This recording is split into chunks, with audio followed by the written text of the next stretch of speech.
Армысыздар барлықтарыңызға, құрметті біздің ауданымыздың тұрғындары және осы біздің Түлкібас медиа студиясының YouTube арнасындағы барша құрметті қымбатты көрермендер.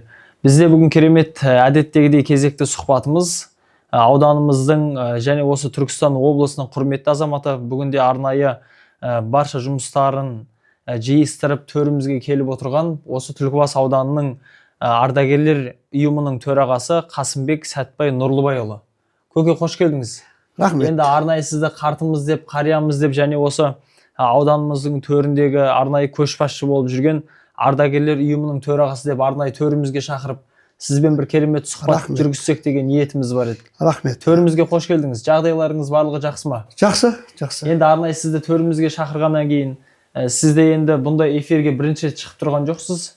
Енді аудандағы болсын, барлық аймақтағы игі іс-шаралардың төрінде жүресіз. Енді арнайы сондай шаралардың бірі болсын деп арнайы төрімізге сізді шақырып отырмыз. Қош келдіңіз. Енді біз жаңа сөзіміздің басында айтып өткендей, сіз ауданымыздағы ардагерлер ұйымының төрағасысыз. Енді жалпы бірдестен сол сұраққа жауап бере кетсеңіз деген ниетіміз бар. Біздің ауданымыздағы ардагерлер ұйымының бүгінгі таңда жұмысы қалай жүріп жатыр? Жалпы өзіңіздің қызметіңіз туралы айтып өтсеңіз. Таныстырып. 2016 жылы мені аудандық ардагер кеңесінің төрағасы етіп пленумда сайлады. Сол 2016 жылдан бері осы қызметті абыройлы атқарып келемін. Енді аудандық ардагер кеңесінде қазір 9.000 адам есепте тұр. Ауданымызда? Ауданымызда. Ауданымызда қазір 15 бастауыш ұйым, 45 цехтық бастауыш ұйым бар. Осы ұйымдарда 9.000 ардагер тіркелген. Енді ардагер ұйымның негізгі мақсаты не дейміз ғой? Ардагер ұйымның негізгі мақсаты ардагерлерге қолдау көрсету, солардың құқықтарын қорғау, әлеуметтік жағдайларына мән беру, солармен тығыз жұмыс жасаймыз бастауыш ұйым арқылы. Енді қазіргі басты міндетіміз ардагер ұйымның жастар тәрбиесі. Жастарға ұлттық тәрбие беру. Ұлттық дәстүрді, әдет-ғұрыпты солардың бойына сіңіру. Қазір аудандық ардагер кеңесі, бастауыш ардагер ұйымдары және әжелер алқасы бәріміз бірігіп, әр ай сайын осы әр ауыл елді мекенде осы ата дәстүр жөнінде семинарлар өткіземіз. Онда мақсат осы жастарға түсіндіру, көрсету, солардың бойына қалыптастыру. Себебі біздің біраз ұлттық дәстүрімізді, әдет-ғұрпымызды ұмытып бара жатыр. Солды жаңғырту мақсатында осындай семинар өткізіп тұрамыз. Мектептерге барып кездесу ұйымдастырамыз, түсіндіреміз. Осы бағытта қазір жұмыстар жақсы жолға қойылды. Енді мынау ардагерлердің әлеуметтік жағдайы төмен отбасыларға да үлкен мән береміз. Олардың тізімін жасаймыз, тиісті мемлекеттік органдарға ұсыныс жасап, соларға жәрдем беру. Бұл бағытта кәсіпкерлерді де жұмылдырамыз. Біздің таяуда ардагер ұйымы Республика қоғамдық бірлестігінің орталық кеңесі қаулы қабылдады. Ол қаулыда іскерлік және жанашырлық деген пилоттық жоба қабылдады. Бұл пилоттық жобаны барлық бастауыш ардагер ұйым болсын, аудандық ардагерлер кеңес болсын, сол жобаны іске асыруға бет бұрды. Бұндағы негізгі мақсат жаңағы әлеуметтік жағдайы төмен отбасыларға, жалғызілікті қарттарға, көпбалалы отбасыларға жәрдем беру. Соларға сол бағытта біз қазір мекеме басшыларына, кәсіпкерлерге ұсыныс жасап, соларға қолдау көрсетуге, осы отбасыларға жәрдем беруге шақырудамыз. Енді таяуда қарттар мерекесі келе жатыр. Осы қарттар мерекесі қарсаңында бұл жұмыс жанданады. Себебі қарттар мерекесінде әрбір қартқа, әрбір отбасыға мән беруіміз керек. Соларға қолдау жасауымыз керек. Біріккен ұлттар ұйымының 1990 жылғы бас ассамблеясының қаулысымен 1 қазан халықаралық қарттар күні деп белгіленді. Осы төл мерекені біз жылда атап өтеміз. Республикамызда, ауданда, ауыл аймақта бұл мереке кеңінен аталып өтеді. Осы мереке күні қарттарға ерекше құрмет көрсетіледі. Оларды салтанатты жиналыс жасайды. Кейбір жерде жасы ұлғайған қарттардың үйіне барып, құттықтау қағаздарын, сый-сияпаттарын жасап, көңілдерін көтеріп қайтады. Енді қарттарды сыйлауымыз керек. Қазақ халқы да не бір тәмсіл сөз бар ғой? Қарты бар үйдің қазынасы бар. Қарты бар елдің қазынасы, қарты бар ел қазыналы ел дейді. Қазыналы ел. Сондықтан да осы қарттарға ерекше мән беруіміз керек. Енді қазір айтып отырмын, 9 мыңға жоқ ауданда қарт кісілер бар, әжелер бар. Енді олардың жастық шағын айтатын болсақ, олар жас кезінде соғыстың салдарынан жастық шақ қалай өткен білмейді қалды. Олар 5-6 жастан бастап сол еңбек етті. Тылда жұмыста болды. Тылда жұмыс істеді, шаруашылықта мал бақты, жәрдем берді. Олардың жастық шағы сол соғыс жылдары өте ауыр болды. Одан кейін соғыс жылдарынан кейін халық шаруашылығын қалпына келтіру, о да бір ауыр кезең болды. Осы ауыр кезеңде де осы қарттарымыз барынша еңбек етті.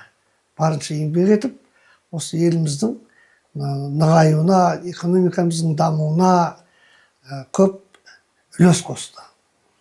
Мына енді тәуелсіздік ел болдық, 30 жылдан асты.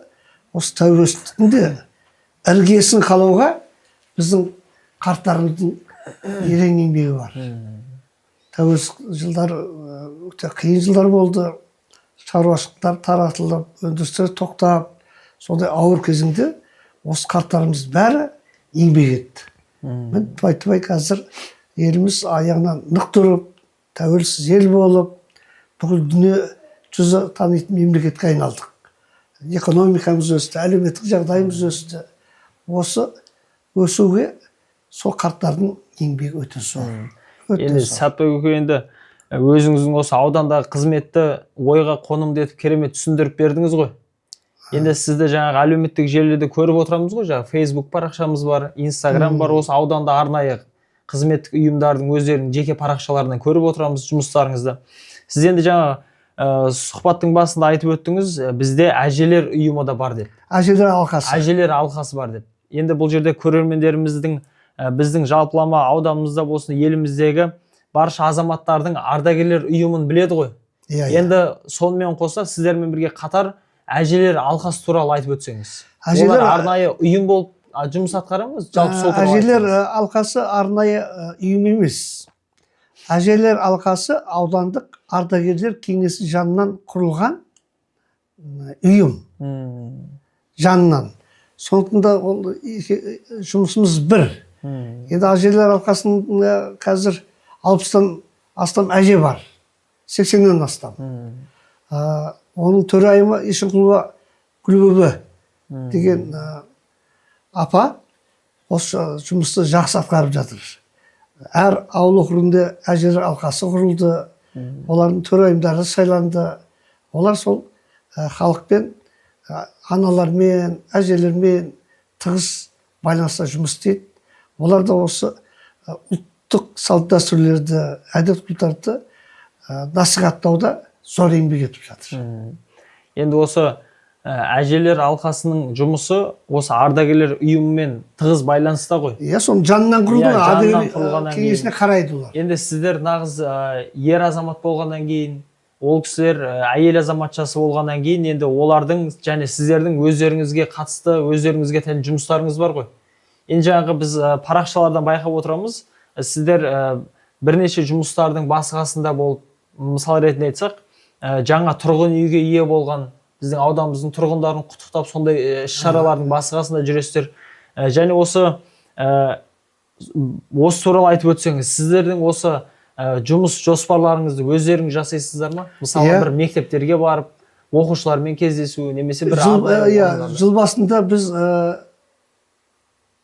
бір жылға жұмыс жоспарын жасаймыз. Әр айда қандай іс-шара өтетінін нақты көрсетеміз. Әр айға қатысты бола ма? Әр айға бөліп қоямыз. Сол әр айда сол жұмысты атқарамыз. Ол жерде аудандық ардагер кеңесі бастауыш ардагерлер ұйымдарымен бірге атқарады. Содан кейін әжелер алқасын қосамыз, бірге өткіземіз. Көп шараны бірге атқарамыз. Себебі бәріміз бір ұйымға жатамыз. Әжелер алқасы болсын, ардагер кеңесі болсын, барлығымыз аудандық ардагер ұйымына бірге жұмыс істеуге міндеттіміз. Енді жаңағы сіздерде жаңағы бастауышы ардагерлер ұйым және екінші цехтық па еді? Цехтық, сол екеуінің қандай айырмашылығы бар? Енді бізде қазір ауданда 15 ауыл округі бар. Ауыл, кент қосқанда 15. Сол ауыл округтерінде бастауыш ардагерлер ұйымдары бар. Бастауыш. Оларға басшылық жасайтын ардагер кеңесі. Сол округтегі ардагер кеңесі басшылық жасайды. Ал енді цехтық ұйымды құрған себебіміз, әр округта бірнеше ауылы бар. Мысалы, Кемеровскийде 5 ауыл бар. Мынау Маликент ауыл округін алсақ, берде 3 ауыл бар.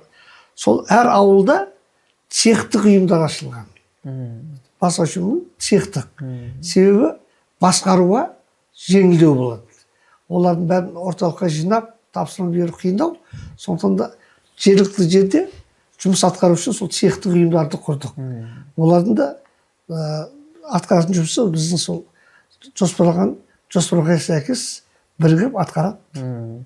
Енді осы қай уақытты алсақ та, қай кезеңді, қай заманды алсақ та, бұл ардагерлер ұйымы деген жойылмайтын қызмет қой.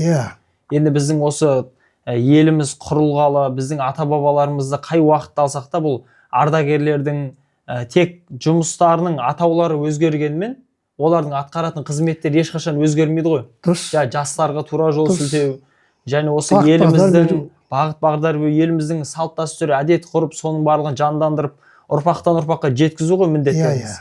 Енді осы ата-анаға құрмет, бауырға бауырмашыл болу деген сөзді жастарға өзіңіз енді арнайы төрағасы болғаннан кейін осы ұйымның бір әдемілеп өзіңіз жеткізіп берсеңіз, қалай түсіндіретін едіңіз?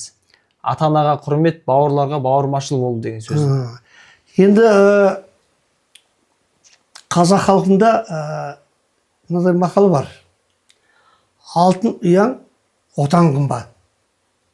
Құт берекең атан қымбат дегендей. Сондықтан да барлық жиындарда сол қарттарды, аталарды құрметтеуге шақырамыз. Себебі біздің ұлттық дәстүрдегі ең үлкен нәрсе үлкенге құрмет, кішіге ізет дейді ғой. Бізде осы бағытта біраз кемшіліктер кетті. Ең қарапайым дәстүріміздің ең қарапайым түрі сәлем берудің өзі басқаша болып кетті. Ал енді қазір бұған да мән беріп жатырмыз, сол сәлемнен басталу керек. Қарттарға барып сәлем беріп, құрметтеп, жағдайын сұрап, оның өзі үлкенге құрмет. Сосын осы бағытта жұмыс атқаратынбыз. Енді бауырмашылық жөнінде де әңгіме атқарамыз. Енді біздің кеңес дәуірінде біраз тәрбие саласында ақаттық болды. Жаңағы бауырмашылдық, мейірмандылық сәл қылаң берді. Адамға деген мейірім жойыла бастады, азая бастады. осы бағытқа да біз қазір мән береміз. Себебі адамды жастар тәрбие үшін бірінші мейірімді болуға тәрбиелеу керек. Мейірімділікке, адалдыққа, содан кейін бауырмашылдыққа, сонда біздің татулығымыз да нығаяды. Жаңағыдай рухани байлық қой енді бауырмашылдық. Мен өзім 10 баланың ішінде өстім. Әкем шешемнен 10 бала болды. Ең үлкені қыз, одан кейін ол да мен болып 8 ұл 2 қыз. Сол мені қазір бәріміз сол бауырмашылықтың арқасында, атамның әкемнің тәрбиесінің арқасында жылда бас қосып тұрамыз. Мынау менің әкем соғысқа қатысқан. Соғыс ардагері болған, ұзақ жыл Абай ауылында мұғалім болды, мектеп директоры болды. Жылда 8 мамыр күні әкемізді еске алуға арналған футболдан, шахматтан түрлі өткіземіз, құдайы береміз, Құран аруақтарына бағыштап Құран оқытамыз. Осы шарада барлық бауырларым біледі. Барлық жылда бауырларымыз, немерелеріміз, шөберелеріміз кеп қатысады. Бұның өзі үлкен тәрбие. Бауырмашылдыққа, ізгілікке, татулыққа да. Себебі осындай тәрбие жұмыстарын көбірек насихаттауымыз керек. Осындай іспен көрсету керек та. Сол нақты іспен осындай тәрбие жұмыстарын атқарып жатырмыз. Енді атаңа не істесең алдыңа сол келеді дейді ғой. Иә. Енді арнайы ол кісілерді тірі кезінде құрметтеп, ол кісілер өмірден өткеннен кейін де бауырларыңызбен бірге арнайылап еске алып жатырсыздар. Енді оны біз де көріп естіп жатырмыз. Арнайы жаңағы спорт түрлерінен турнирлер болады. Иә. Жаңағы енді осы өлі риза болмай тірі байымайды деген сөз бар ғой. Енді арнайы сол кісілерді құрметтеп жатырсыздар. Енді сіздің осы қызметіңіздің қай тұсын алсақ та, осы ауданымыздың құрметті азаматтарымен және осы ауданымыздағы әртүрлі саланың шыңында жүрген азаматтармен дос болдыңыз, құрдас болдыңыз, бірге жүрген сәттеріңізді де көрдік. Енді осы студиямыздың атауын білесіз ғой? Білем. Осы ауданымыздан шыққан Марғасқа жазушы, осы біздің Мархабат Байғұт атамыздың атауына берілген. Енді ол кісімен құрдас болып, дос болып сіздің сырласқаныңызды, достасқаныңызды білеміз. Енді сол кісінің өн бойындағы қандай ерекше қасиеттерін айтып өтер едіңіз осы тұста? Мен енді Мархабат ағаймен жас кезімнен бастап жақсы аға-інілік қарым-қатынаста болдым. Ол кісі Шамшырақта істеді. Мен өзі аудандық комсомол комитетінің 2-ші хатшысы болып қызмет атқардым. Сол кезден бастап ара-қатынасымыз жақсара түсті.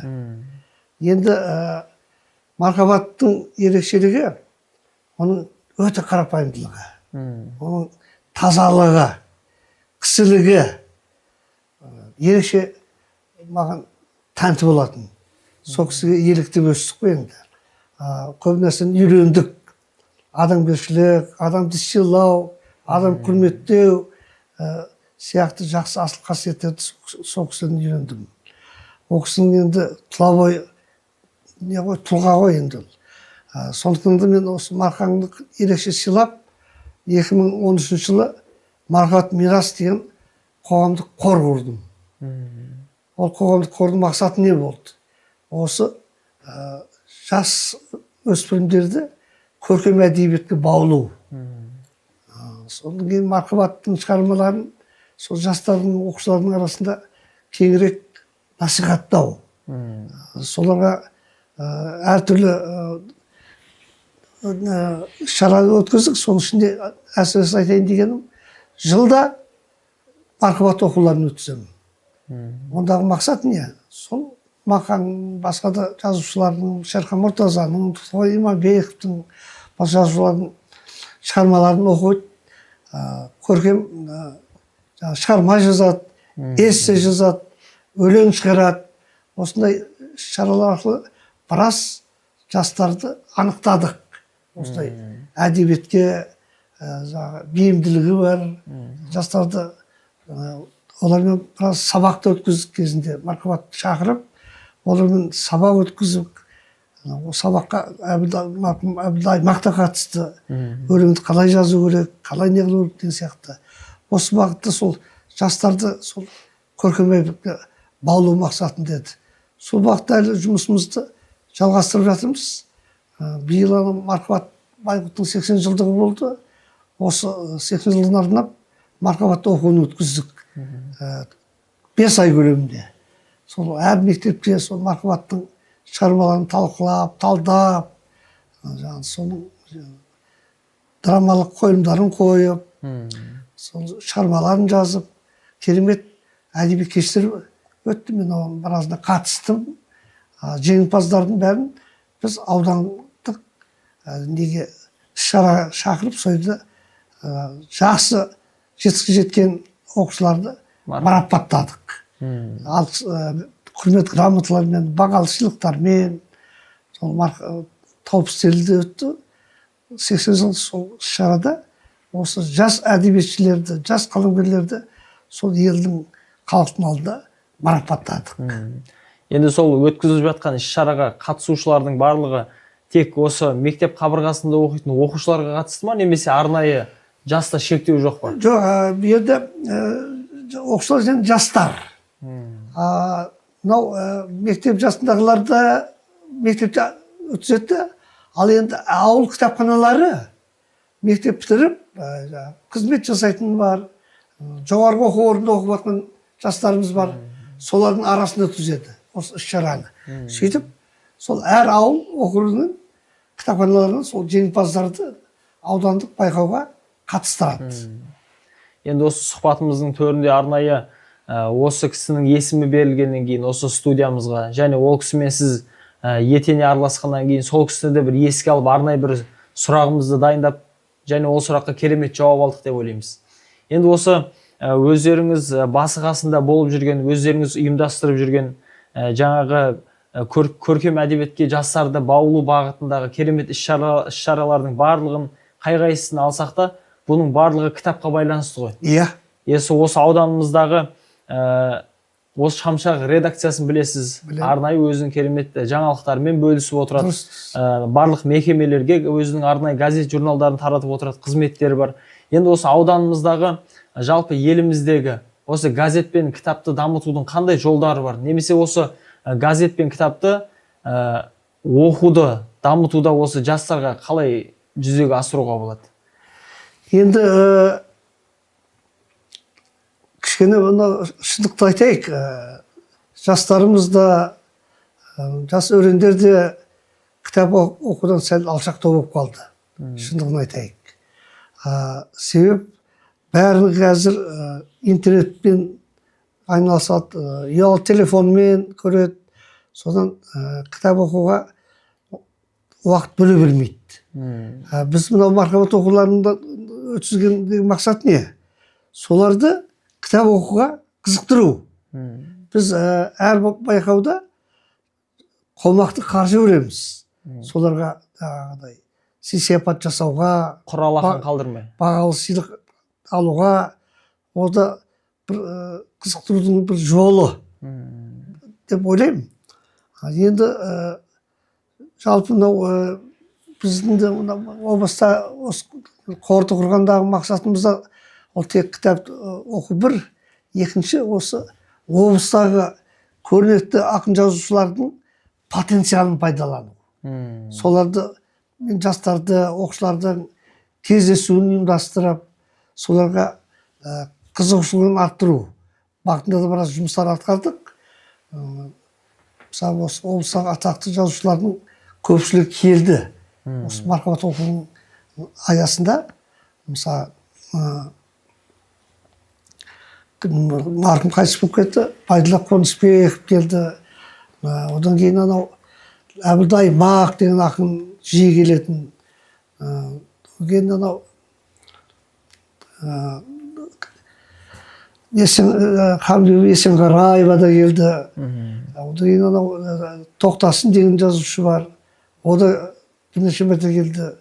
Мұны айтайын деген анау Бегалиев Нармахан деген ақын бар облысымызда. О да бірінші рет келіп осы оқушылармен кездесуге қатысты. Бұл да сол жас өрендерді әйтеуір кітап оқуға қызықтыру бір жолы деп ойлаймын. Осындай іс-шараларды әлі де жалғастыруымыз керек. Тек құрау сөзбен кітап оқиық дей бермей, кездесу ұйымдастыру, сол әсері молырақ екен.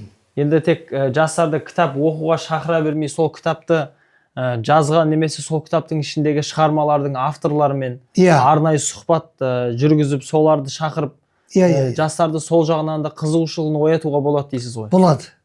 Енді және сонымен қоса арнайы жастарымызға осы кітапты оқып, тек қана құрау сөзбен, құрғақ сөзбен жарайсың деп қана қоймай, бағалы сыйлықтарды ұйымдастырып жатырсыздар. Енді осы арнайы алдағы уақытта сіздердің мерекелеріңіз келе жатыр. Енді біз білесіз ғой, енді арнайы қай саланы алсақ та ауданымыздағы оның жақсы дамуына, соның бастауында жүрген, соны бастап, соның көзін тапқан қарияларымыздың арқасы ғой. Енді бір отбасының, бір әулеттің немесе бір ауылдың да ауызбіршілігінің артуы, соның барлығы осы біздің қарттарымыздың арқасы. Енді Құдайға қаласа сіздердің мерекелеріңіз келе жатыр. Енді жаңа өзіңіз айтып өтіңіз, 1 қазан біздің осы қарияларымыздың мерекесі. Соған байланысты қандай алды жоспарларыңыз бар өткізетін? Енді мынау біз енді жылда осы қарттар күні аудан әкімшілігі, демеушілердің арқасында дәмханаларда дастархан жайып, сол дастархан басында құттықтау, марапаттау шараларын атқарамыз. Сол кісілерге арнап концерттік бағдарлама көрсетеміз. Бұндай шара тек аудан орталығында ғана емес, әр ауыл округінде өтеді. Әр ауыл округінде барлығы сол салтанатты жиналыс, содан кейін салтанатты жиналыстан кейін дастархан жайылып, ас үстінде оларды жаңағыдай құрметтеп, марапаттарын жасап, сыйлықтарын табыс етіп жатады. Біз енді сол биыл 29 қыркүйек күні өтсек деп жатыр. Аудан әкіміне солай келістік. Онда біз әр ауыл округінен 7-8 қарттарды шақырамыз. Оның ішінде жасы ұлғайғандары да бар. 100-ге толған Мұраталы Төлепберген ағамыз бар.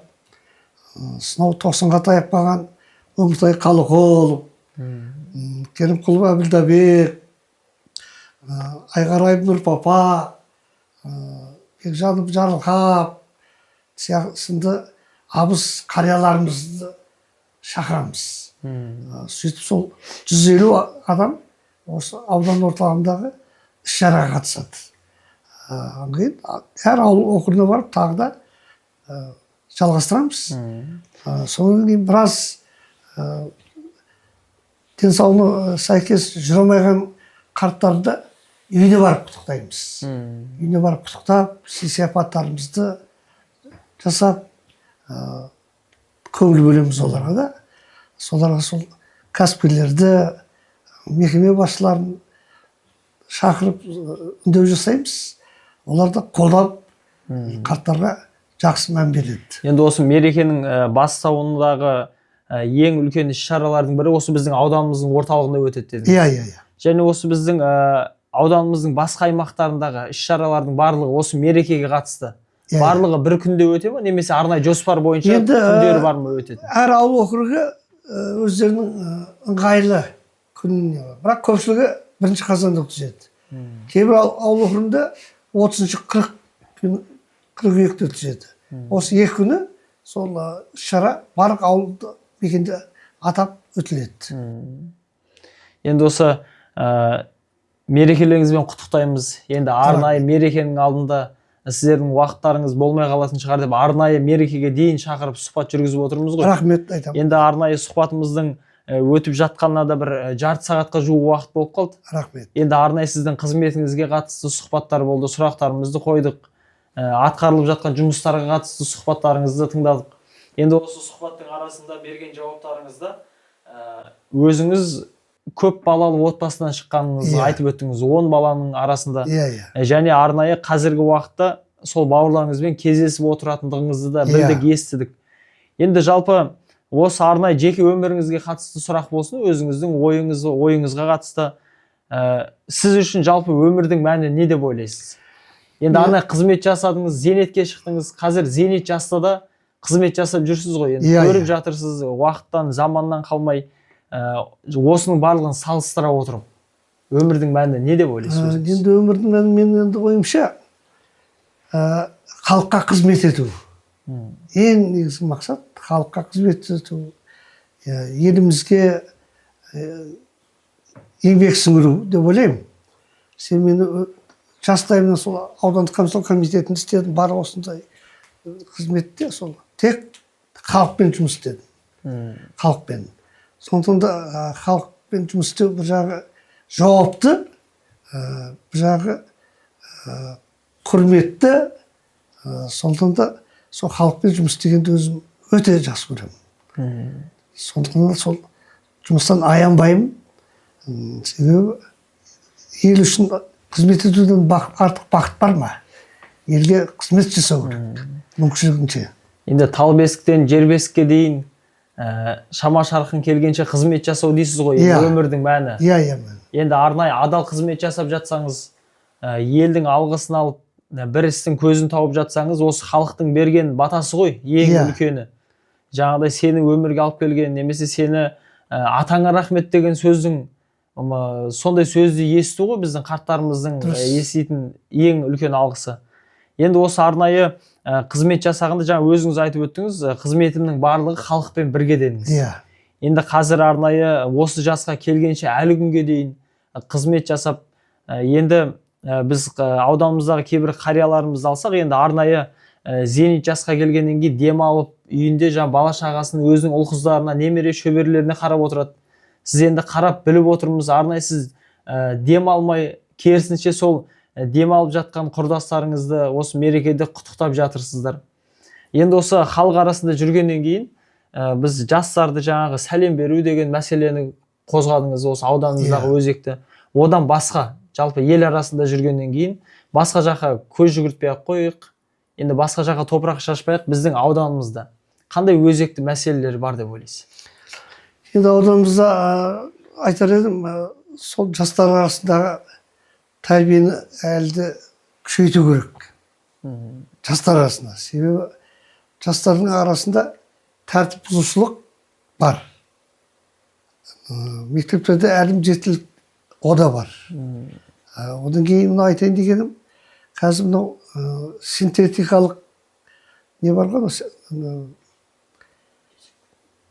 нашақорлық. Бұл да бар балалардың арасында, оқушылардың арасында. Ең қауіпті нәрсе осы. Ең қауіптісі. Енді бұнымен ішкі орган саласында күресіп жатыр, бірақ әлі де толық жойылған жоқ. Мен енді осыған көбірек алаңдаймын. Нашақорлық деген өте қауіпті дерт, сондықтан соны алдын алу керек. Содан кейін жастарды тәрбиелі болған армандаймын. Білімді, тәрбиелі болса, біздің болашағымыз солар ғой. Отанымыз да мықты болады, отанымыз көркейеді. Сол жастарға көбірек мән беру. Ұлттық дәстүрді, салтынан ұлттық тәрбиелесек, жастарымыз ойлаймын, жақсы азамат болып қалыптасады. Соған атсалысу керек. Мен көбірек ойлайтын сол. Соларды ұлттық рухта тәрбиелеу керек. Енді осы арнайы ұлттық құндылықтарымызды мектеп бағдарламасына да енгізіп жатыр, жаңа оқулықтарға енгізіп жатыр, немесе сол сабақты өту барысына да арнайы кіріктіріп, сондай жоспарлар бар. Енді сіз сұхбатымыздың басына бір оралайық, осы ұлттық құндылықтарды дәріптеу бойынша арнайы өзінің жемісін берген бір осы уақытқа дейінгі жұмыстарыңызды айта аласыз ба? Бірақ қандай көлемді бір жұмыстарыңыз болса? Енді бұл бағытта енді түрлі шара атқаратынбыз. Енді ол бірден осылай жастарымыз түзеліп кетті, соның бәрін үйреніп кетті деп айтудан аулақпын. Оны біз жалғастыруымыз керек. Сонда ғана нәтиже болады. Біз енді бұл шараны кейінгі жылдарға ғана бастадық қой. Анау Тоқаев егеменді Қазақстанға сұхбат берген алдыңғы. Сонда былай деп айтты. Бәрінен де ұлттық құндылықтар жоғары тұру тиіс деп. Ұлттық құндылықтар. Сол сұхбаттан кейін бұл қозғалыс кеңірек етек ала бастады. Бізде мынау облыстық арнайы кеңесі жиі семинар өткізіп тұрады.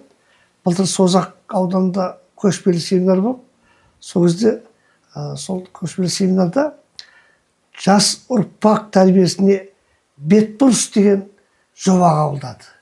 Жас ұрпақ тәрбиесіне. Ондағы негізгі мақсат сол ұлттық рух тәрбиелеу мәселесін қолға алу. Салт дәстүр, әдет ғұрып соларды тереңірек. Енді қазір облыстық арнайы кеңесінің бастамасымен қазір барлық мектептерде әкелер мектебі ашылды. Қазір облыстық арнайы кеңесі білім министріне ұсыныс жасап жатыр. Осы мектептерде әдет, салт дәстүр, әдет ғұрып пәнін енгізу. Сонда оқушы тереңірек танысады. Сонда ғана ол қалыптасады. Осы бағытта біраз жұмыстар атқарылды, сол шешіліп қалу керек. Соны әр мектепте пән ретінде өткізуге бар күш салынып жатыр. Бұны енді қазіргі таңда біздің арнайы осы қазақ тілі бар, немесе қазақ әдебиеті бар, осы пәндерімізге арнайы кіріктіріп, соның барысында осы құндылықтар дәріптеп жатыр ғой. Бірақ енді жаңа өздеріңіз айтқандай сол ұсынысты арнайылап іске қабылдап іске қосылатын болса, бұл арнайы енді жастарымыздың түсінері анық қой енді. Арнайы осы мектептегі пән ретінде тереңірек оқиды да. Мектебіміздегі 1-ші сынып болсын, немесе 10-шы сыныптың оқушылары болсын, әрқайсысы пән ретінде оқығаннан кейін түсініп, соны қолдана алар анық қой, тек қана оқып қана қоймай. Дұрыс айтасың. Енді жаңағы сіздердің осы атқарылып жатқан жұмыстарыңыз бар, немесе жаңағы біздің ауданымыздағы қандай жаңалықтар болмасын, барлығын әлеуметтік желіден қарап отырамыз ғой, естіп отырамыз. Енді өзіңіздің жалпы осы интернет желісіне деген көзқарасыңыз қандай? Немесе өзіңіз қолданасыз ба осы әлеуметтік желіні? Мен әлеуметтік желіні қолданбаймын, пайдаланбаймын. Мен бірақ теледидардан барлық жаңалықтарды көріп отырамын. Содан кейін газеттерді көп оқимын. Барлық ақпаратты сол газеттен, теледидардан аламын. Енді осы қызметтің барысында енді төраға болғаннан кейін бұл ешқандай кедергі жасап жүрген жоқ па өзіңізге? Осыны әлеуметтік желіні пайдалануға. Немесе көмекшілеріңіз бар ма? Иә, көмекшілеріміз бар. Одан кейін арнайы облыстық арнайы кеңесінен бізге жиі хат келіп тұрады. Электронды поштамызға салады. Осы бағытта осындай жұмыстар атқарыңдар деген нұсқаулар келіп тұрады. Сонда басшылық аламыз. Содан кейін өзіміздің арнайы кеңесінің мүшелері бар. Әлеуметтік желімен тікелей қызығып, сонымен жұмыс істейтін, солардан ақпарат алып тұрамыз. Енді осы әлеуметтік желінің ең алғаш таралған елдер осы таяу шығыс елдері ғой бізде арнайы. Енді осы біздің мынау Жапонияда осы елде тұратын тұрғындар өздерінің қарт ата-анасына қарамай, оған мемлекет қарай деген. Жапония елінде қартайған ата-аналарына осы зейнет жасынан кейін. Енді Алла сақтасын, бізде ондай жағдай жоқ қой. Енді бірақ десе де бір көңілімізді, ішімізді қынжылтатын әлі де бізде қарттар үйі бар. Қарттар үйі бар. Енді Алла сақтасын, бірақ ондай жағдай бізде орын алуы мүмкін ба? Ата-анасын жастар тастап кетуі. Енді бар деп ойлаймын. Себебі айттым ғой, кеңес дәуірінде біраз тәрбие бағытында осалдықтар кетті. Бары орыс мектебінде білім алды, орысша тәрбиеленді, мейірмандылық азайды. Сол ата-ананы сыйлау да кемшін болды. Сондықтан да қартайған кезінде қарттар үйіне өткізген қазақтарды да көрдік. Теледидардан да көріп жатырмыз. бұл қауіпті нәрсе деп ойлаймын. Оған енді біздің дәстүрімізде ондай жоқ. Қазақ халқы жесірін де, жетімін де жылатпаған. Сондай халық болған. Ал енді қазір көріп отырсың, тастанды балалар да көбейіп жатыр. Қарттарды апарып қарт үйіне өткізіп жатыр. Бұның бәрі біздің қазақ халқына тән қасиеттер емес.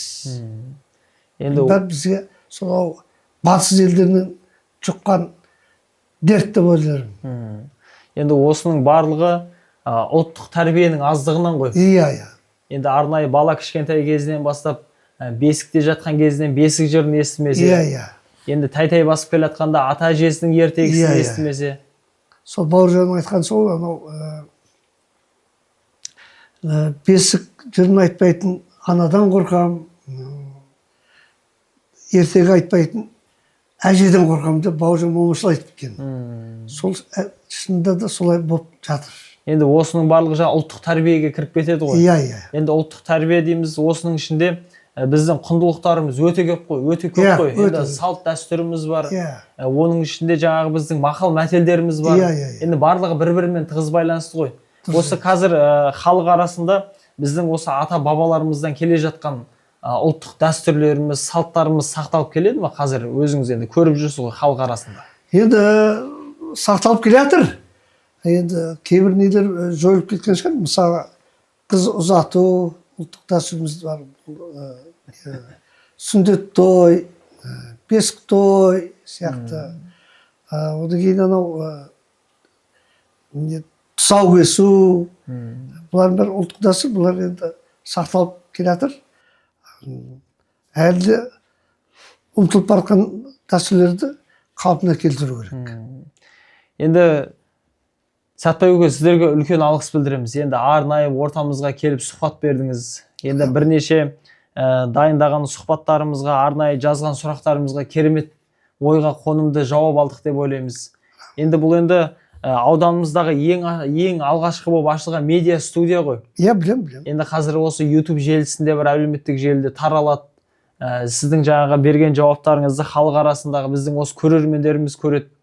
Енді бір ауыз бір тілегіңіз болсын енді бізге деген, осы елімізге деген. Мына енді мен бірінші өзіміздің төл мерекеміз келе жатыр. 1 қазан халықаралық қарттар күні. Осы ауданда тұратын барлық қарттарды, ардагерлерді төл мерекемен құттықтауға рұқсат етіңіздер. Шын жүректен сіздерді құттықтаймын. Мереке құтты болсын. Дендеріңізге саулық, өмірлеріңіз ұзақ болсын, отбасыларыңыз құт береке мол болсын. Алла тағала сіздерді мерекеден мерекеге жете берулеріңізге нәсіп етсін Алла тағала. Ал енді мынау өзім Шапшаң газетін жақсы көремін. Осында қаншама журналистер еңбек етті, дүниеден озды. Олардың бәрімен тығыз байланысты болдым. Жолдастық, інілік. Сондықтан осы медиа центрдің ашылғанын естіп өте қуандым. 2-3 сұхбаттарыңыздан газеттен оқыдым. Көкбашымен болған сұхбаттарыңызды, сатирик Алпысбай Боранбаевпен өткен сұхбаттарыңызды бәрін оқып өзім сүйсіндім. Бұл да керек екен. Халық білу керек бар нені. Осындай іс-шара өтіп отқан, не істеу керек екен, тағы да не істеу керек деген сияқты мәселелер туындайды. Осы медианың осы жұмысы өте ерекше деп ойлаймын. Осы халықтың сауаттылығын, ой салады, осыларға түрткі жасайды деген ойдамын. Осындай сұхбаттарыңызды жалғастыра бергендеріңіз өте жөн болады деп ойлаймын. Енді сіздерге сол сәттілік тілеймін. Сіздеріңізге сәттілік. Енді газетті бәріміз оқимыз, теледидар бәріміз көреміз. Сондықтан да халыққа ең жақын ақпарат беретін сіздер ғой. Сол ақпарат дер кезінде беріліп тұрса, халық соны оқып біліп отырса, өте дұрыс болады деп ойлаймын. Енді осы ауданымыздағы қызмет атқарған және осы адал қызметімен зейнетке шыққан біздің тұлғаларымызды тек қана осы арнайы тақталарда суретімен міне мынандай қызмет жасаған деп арнайы қалдырмай төрімізге шығарып осындай сұхбат жүргізіп, рахмет. қазір енді халықтың барлығы осы әлеуметтік желіге бет бұрған ғой. Инстаграм дейміз, TikTok дейміз, немесе осы YouTube желісі бар. Сода арнайы сұхбатымыздың бір бөлігі қалсын деп сізді бүгін төрімізге шақырдық. Үлкен алғыс білдіреміз. Рахмет. Енді Аллаға сенің жаққаның, ата-ана көңілін тапқаның, жасында қылып қызметін, қартайса бағып қаққаның дейді. Енді Алла тағала сізге де қазыналы қария болуды нәсіп етсін. Енді келесі жолда бізге жақсы жаңалықтармен келіңіз. Рахмет. Құрметті көрермендер, біздің бүгін төрімізге келген осы Түркістан облысының құрметті азаматы, осы біздің ауданымыздағы қариялар ардагерлер ұйымының төрағасы Қасымбек Сәтбай Нұрлыбайұлы көкеміз. Арнайы лайк басып қолдап кетіңіздер. Келесі жолы жақсы жаңалықтармен кездескенше. Рахмет. Жақсы.